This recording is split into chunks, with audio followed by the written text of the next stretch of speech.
My name is Hiroyuki Kamiguchi, a senior team leader of Riken Brain Science Institute. My research field is neuronal cell biology and developmental neuroscience.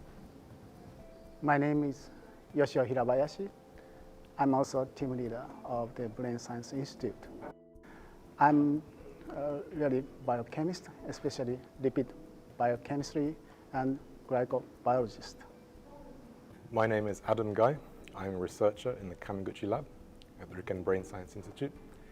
My specialty is developmental neurobiology. So we started this collaboration almost 10 years ago because Dr. Hirabayashi discovered very interesting new lipid molecule. When our brain and spinal cord are constructed during development, neurons send out long axons that must find their way through complicated neural tissue and make synaptic connections with appropriate targets.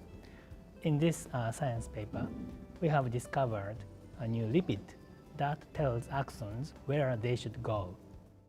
Initially, I didn't expect our lipids has such biological functions, just coincidence. So we have to examine many other things. One of them, this lipid has very strong guidance regulation activities. The most important point, most surprising point of our study is that we discovered a lipid, but not a protein, that plays such an important role in our body. So the human body, also as all other complex animals, possess many senses.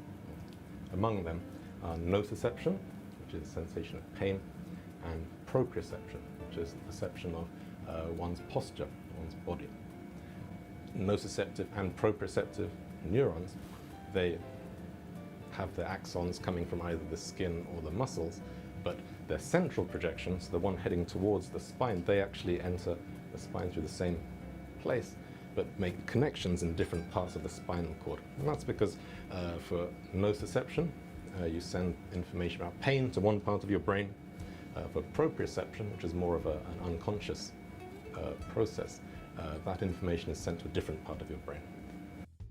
This is a cartoon, it's a cross-section of the chicken spinal cord, okay, in the 6th stage of development. The spinal cord and attached to the dorsal root ganglion here, in which is contained the cell bodies of sensory neurons. In green represents nociceptive neurons. Now their cell bodies lie within the dorsal root ganglion. They extend an axon into the spinal cord via a structure called the dorsal root. Conversely, proprioceptive neurons, represented in blue, their cell bodies lie also within the dorsal root ganglion structure. They extend axons into the spinal cord via the dorsal root, so the same structure as the nociceptive axons. They enter the spinal cord together, mixed together. So you go from a mixture of nociceptive and proprioceptive axons in the dorsal root ganglion, the dorsal root, but on entering the spinal cord, they actually separate or become segregated depending on their type, whether or not they are nociceptive or proprioceptive. And our study found that the mechanism or the way that they segregate into the two different types is because of a lipid called PG, okay, which we represent it just by this red patch here. Nociceptive axons are repelled by PG, and so they cannot enter the area where you have PG. Proprioceptive axons do not recognize this repellent signal from PG, and so they project deeper into the spinal cord, into the PG domain, the PG area, and they're capable of forming their longitudinal structures. So this lipid, in essence, forms a barrier that is specific to nociceptive axons to keep them out of the area where you have the proprioceptive axons. We culture single nociceptive DRG neurons in vitro in a culture dish. Okay, we choose one axon that is growing in a straight line, straight ahead.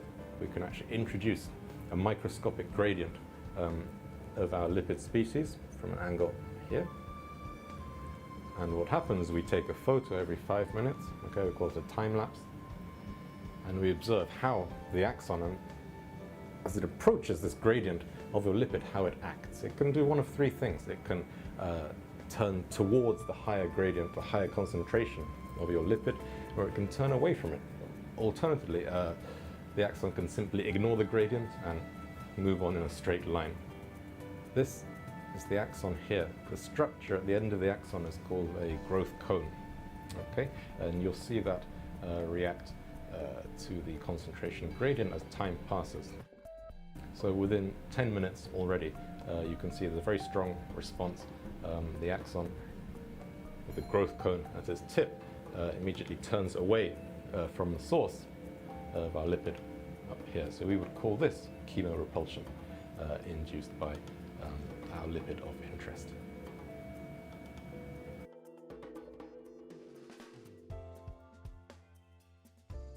In this study, we have discovered a new lipid-based signaling system that controls the development of neuronal circuits in the central nervous system.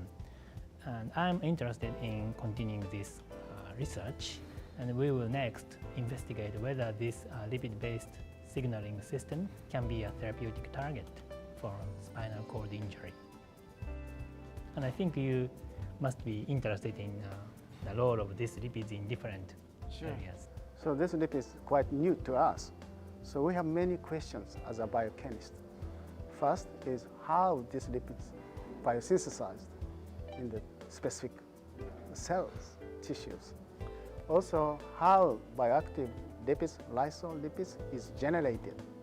So this is just an example. We have many, many questions. So we need another 10 years, I guess. Yeah. I hope our success here will facilitate interdisciplinary collaboration to tackle intractable problems in biomedical research, such as new lipid functions in our body.